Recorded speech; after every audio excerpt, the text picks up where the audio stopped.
오늘 제가 말씀의 제목을 성령을 구하는 기도라고 했는데, 우리가 기도하는 시간이 얼마나 있었는가. 우리가 잘 아는 영성학자 헨리 나우엔이 마음의 길이라는 책에서 이렇게 이야기하고 있어요. 우리 같이 한번 읽어볼까요? 기도는 우리 존재 깊은 곳에서 하나님의 음성을 듣는 훈련이며 우리 내면의 소란을 침묵시키는 행위이다. 기도를 멈춘다는 것은 곧 자기 자신을, 무서운 얘기 아닙니까? 기도를 멈춘다는 것은 내 자신, 나의 아이덴티티가 없어지는 것과 마찬가지라는 거예요. 오늘날 많은 그리스도인들이 기도하지 않는다면 결국 그 사람이 나의 정체성, 내가 하나님의 자녀, 하나님의 백성, 하나님의 나라를 이루어갈 수 있는 사명자인 것을 다 놓칠 수 있다는 사실을 아주 분명하게 말씀해 주고 있어요. 오늘 예수님께서도 우리가 잘 아는 누가복음 11장 9절에서 13절까지 말씀을 통해서 기도에 대해서 말씀하고 있습니다. 그렇다면 요즘 우리는 왜 기도하지 않을까요? 가장 먼저는 먹고 살만해졌기 때문에 기도하지 않아요. 제가 말씀을 주면 왜 우리가 기도하지 않지? 기도하지 않아도 먹고 살만하거든요. 기도하지 않아도 그냥 될 것처럼 보여지거든요. 또 하나는 기도하지 않아도 내가 뭔가 할 수 있다고 착각하며 사는 거죠. 하나님의 자리에 내 실력, 내 능력, 내가 가지고 있는 생각이 언제부터인가 자리 잡기를 시작했어요. 그래서 하나님께 구하고 하나님께 주신 지혜를 가지고 뭔가 도전하고 시작하기보다는 자기가 완벽하게 계획하고 생각하는 것을 통해서 뭔가를 이루려고 하는 인간의 교만이 언제부턴가 우리의 삶을 주장하고 이끌어간다는 사실을 우리가 부정하기 어렵습니다. 또 하나, 우리가 너무 결과 중심적으로 우리의 사고가 익숙해졌어요. 뭔가 성과가 없으면 그 과정이든 노력이든 아무런 의미가 없는 것처럼 살아가는 시대를 우리가 살고 있어요. 그래서 모든 것이 그 성과로 평가가 돼요. 가정에서도 마찬가지고 직장에서도 마찬가지고 사회에서도 마찬가지예요.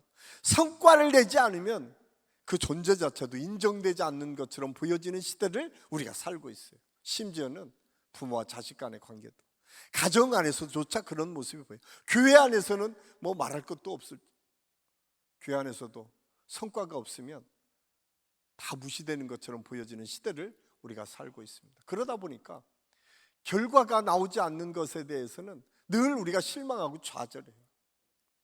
우리가 한번 기도해 놓고 그 결과가 내게 오지 않으면 기도해도 별것 없네 라는 생각 속에 포기할 때가 더 많이 있다는 거예요. 그런데 여러분, 중요한 것은 그 결과를 통해 결과가 아름답게 맺혀지기 위해서는 수많은 시간들이 필요하잖아요. 그 과정이 필요하죠. 그래서 성경은 끊임없이 우리의 중심을 보신다고 말씀하시고 정말 오랜 인내와 기다림을 통해서 응답이 될 때가 더 많이 있다는 사실을 우리가 알 수가 있습니다. 우리가 하나님께서 아브라함을 부르시고 내가 가나안에 들어가겠다라고 말씀하신 다음에 여러분, 수백 년이 지난 후에야 가나안에 들어가잖아요. 그런데 그 모든 과정이 그냥 없었던 것이 아니라 하나님께서 그렇게 들어가도록 하나하나 간섭하시고 인도하시고 함께 해주셨다는 사실이 성경에 아주 분명하고 구체적으로 기술되어 있음을 성경을 통해서 우리가 깨닫게 됩니다. 그렇기 때문에 우리가 기도한다라고 하는 것은 단순히 그냥 내가 결과만을 위한 것이 아니라 그 결과를 가기 과정에 내가 더 단단해지고 더 하나님과의 관계 속에서 하나님의 능력을 체험할 수 있는 길이 기도를 통해서 이루어질 수 있기 때문에 그렇습니다. 그 사실을 예수님께서 먼저 보여주셨어요. 예수님께서 가장 먼저 공생애를 시작하시기 전 40일 광야에서 기도하는 모습을 통해서 하나님의 아들이신 예수님께서 하나님의 역사를 이루기 위해서 어떻게 해야 되는지를 보여주셨어요. 가장 어렵고 힘든 그 십자가를 지시기 바로 직전에 겟세마네 동산에서 기도하시면서 그 연약한 제자들에게도 나를 위해서 기도해달라고 부탁하시는 예수님의 모습이 등장합니다. 기도는 예수님께서 몸소 보여주시는 하나님의 능력이었다라고 하는 사실을 알 수가 있습니다. 왜 그랬을까요? 기도는 가장 먼저 하나님과의 관계를 회복하게 하는 능력이 그 속에 있기 때문에 그렇습니다. 저는 오늘 이 저녁에 기도를 통해서 우리가 성령 충만의 역사를 경험할 뿐만 아니라 하나님과의 관계가 회복되는 역사가 있기를 간절히 소원합니다. 오늘 누가복음 11장 13절에서 예수님께서 이렇게 말씀합니다. 하물며 너희 하늘 아버지께서 구하는 자에게 성령을 주시지 않겠느냐. 성령을 주시겠다, 응답하시겠다라고 하는 정도가 아니라 성령을 주시겠다라고 말씀합니다. 이 성령의 역사를 통해서 가장 먼저 이루어지는 사건이 뭐냐? 하나님과의 관계가 회복되는 거예요. 그 관계가 회복되는 것이 뭐냐? 가장 먼저는 하나님과 나와 사이가 아주 분명하게 어떤 관계인지를 깨달아질 수 있도록 인도하시는 것임을 알 수가 있습니다. 그래서 로마서 8장 15절 16절은 이렇게 우리에게 말씀합니다. 우리 같이 한번 읽겠습니다. 너희는 다시 무소하는 종의 영을 받지 아니하고 양자의 영을 받았으므로 우리가 아빠 아버지라 부르짖느니라. 성령이 친히 우리와 영과 더불어 우리가 하나님의 자녀인 것을 증언하시나니. 가장 먼저 하나님의 자녀인 것을 증언하시겠다라고 말씀합니다. 여러분, 우리가 어떤 존재입니까? 여기 보니까 무소하는 종의 영, 하나님과의 관계가 무소하는 종의 영이 아니라 하나밖에 없는 아들을 죽이면서까지 나를 사랑하신 하나님 아버지이신 것을 내가 다시 한번 깨닫게 되는 그 관계의 회복의 역사가 있다. 그런데 그 아버지는, 여러분, 아버지를 예수님께서 사도 바울을 통해서 오늘 가르쳐 주신 이 아버지와의 관계는 뭐냐면 DNA로 심겨놓은 하나님의 사랑을 느끼는 관계예요. 우리가 부모를 통해서 말하지 않아도 우리가 부모의 사랑을 느끼는 것은 하나님께서 감춰주신 사랑의 DNA가 부모 속에 있기 때문에 그래요. 저는 오늘 이 저녁이 하나님과 우리의 관계가 다시 한번 회복되고 하나님 아버지의 그 사랑이 느껴지고 말하지 않아도 강력하게 그 사랑을 확신할 수 있는 믿음 위에 저와 여러분이 쓸 수 있기를 간절히 소원합니다. 여러분, 그래서 좀 무서워하는 영, 하나님께서 나를 책망하시고 내게 뭔가 문제를 요구하시고 이런 것이 아니라 마지막까지 무한 책임을 지시는 전능하신 하나님이 우리의 하나님이신 걸, 나의 하나님이신 걸 아는 것. 그래서 이제 기도가 의무가 아니라 하나님과의 대화가 되는 거죠. 저는 옆집 아저씨처럼 기도하지 마시고 하나님 아버지, 그냥 생각만 해도 보고 싶고 생각만 해도 나를 사랑을 감싸주시는 그 아버지, 모든 것을 용납하시고 나를 품으시고 나를 사랑하셔서 내가 지치고 힘들 때 나를 번쩍 알아서 그 따뜻한 품속에 나를 이렇게 세워주시는 전능하신 하나님의 역사를 경험하는 은혜의 시간이 될 수 있기를 간절히 소원합니다. 그러면서 또 하나 우리가 바꿔주는 것이 있는데 그것은 내 정체성이에요. 하나님의 자녀되는 정체성이 아주 분명해지게 된다고 하는 사실을 오늘 성경을 통해서 우리에게 말씀해 주고 있습니다. 사실 우리가 잘 아는 것처럼 사도 바울이 사도행전 9장에 보면 다메섹으로 가던 도중에 예수님을 만나게 하죠. 갑자기 강력한 빛이 그를 쐬니까 니시오니까 하니까 네가 나를 핍박하는 예수다라고 말씀합니다. 그리고 나서 아주 중요한 말씀이 사도행전 9장에 이렇게 기록하고 있어요. 17절 말씀에 보면 이렇게 기록하고 있어요. 주 곧 내가 오던 길에서 나타나신 예수께서 나를 보내어 너로 다시 보게 하시고 성령으로 충만하게 하신다 하니. 이 말씀은 뭐냐면 이제 아나니아를 통해서 기도하라고 명령을 받고 아나니아가 기도하니까 그 말씀이 사울이라는 청년, 바울에게 들려진 거예요. 성령 충만으로 바뀌어지는 거예요. 그런데 놀라운 게 비늘이 벗겨졌다라고 성경이, 지금까지 보던 것에서 전혀 다른 차원의 세계를 보기 시작했다라고 하는 사실을 성경은 말씀해 주고 있습니다. 이제 더 이상 이 예수님을 핍박하던 자가 아니라 예수님을 증거하는 자로 바뀌어지는 거죠. 여기에서 정체성이 바뀌어지는데, 이제 내가 왜 살아야 되는지, 내가 무엇을 위해 살아야 되는지 아주 분명하게 바뀌어진다. 여기에서 굉장히 중요한 사실 하나는 우리 고린도전서 2장 10절에서 이렇게 말씀하고 있어요. 우리 같이 한번 읽겠습니다. 오직 하나님이 성령으로 이것을 우리에게 보이셨으니 성령은 모든 것 하나님의 깊은 것까지도 통달하십니다. 하나님의 정체성이 바뀐다는 것은 뭐냐면요, 하나님을 아는 것 정도가 아니라 내가 하나님께서 오늘 고린도전서 2장 10절에서 말씀하신 것처럼 보여주시는 거예요. 내가 그 길을 따라가도록 인도해 주시고 함께 해 주시는 하나님의 역사가 있다는 거예요. 어떻게? 기도를 통해서 성령의 역사가 우리에게 임하면 우리가 알아지는 역사가 있다는 거예요. 하나님께서 나를 이끌어 가시는 것들을 경험하도록 우리를 이끌어 주신다라고 오늘 성경 말씀해 주고 있습니다. 그러면서 오늘 11장 10절에서 이렇게 말씀합니다. 우리 11장 10절 우리 같이 한번 읽겠습니다. 구하는 이마다 받을 것이요, 찾는 이는 찾아낼 것이요, 두드리는 이에게는 열릴 것입니다. 아멘. 이것은 무엇을 의미하면, 세 번째로 성령은 하나님과의 관계를 능력으로 바꿔주세요. 오늘 이 저녁이 그런 하나님의 은혜와 능력이 있을 수 있기를 간절히 소원합니다.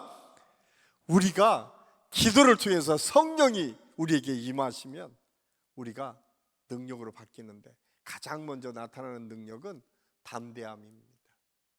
우리가 잘 아는 것처럼 사도 베드로가 예수님이 십자가에 못 박혀 죽으시는 현장에서 3번씩 부인하잖아요. 근데 그가 성령 충만의 역사를 받죠. 언제죠? 사도행전 1장에 보면 오직 성령이 너희에게 임하시면 너희가 권능을 받고 예루살렘과 온 유대와 사마리아 땅끝까지 이르러 내 증인이 될 것이라는 말씀이 떨어진 다음에 바로 2장에서부터 베드로가 나가서 주님의 말씀을 증거합니다.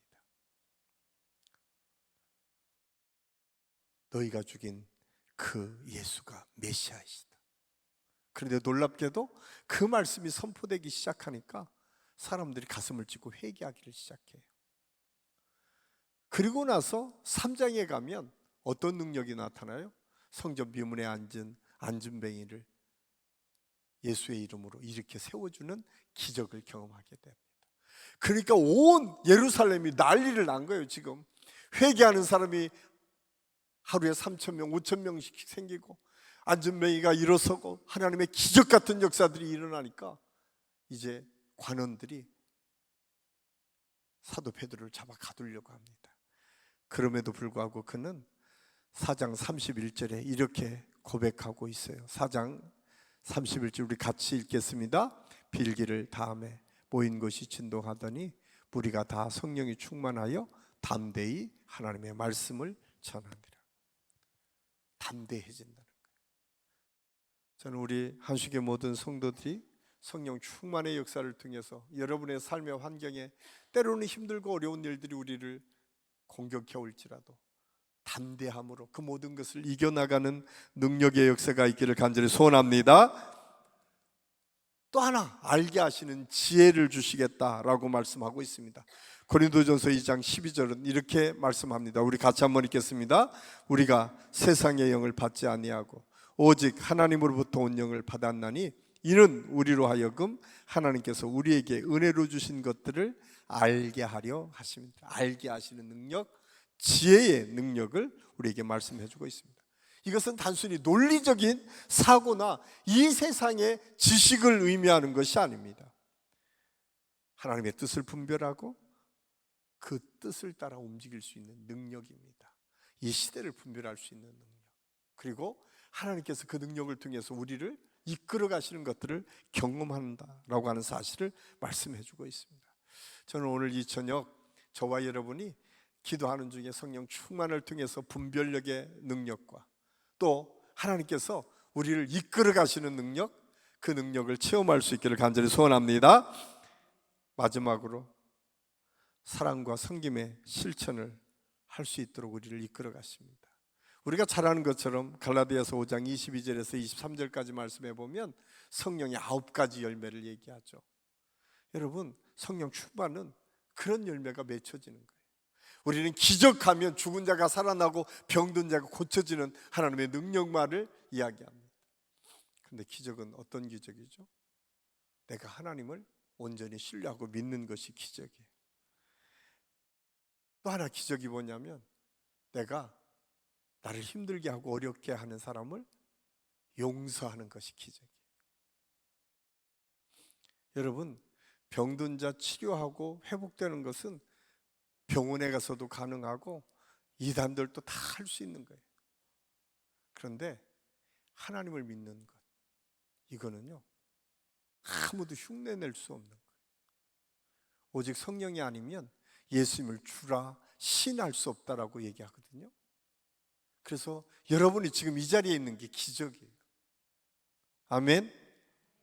정말 기적이에요. 이거는 가장 큰 기적은 우리가 예수 믿은 거죠. 우리의 생명이 영생으로 변화되는 거죠. 이 기적 같은 하나님의 은혜를 우리가 누리면서도 그 소중함을 몰라요.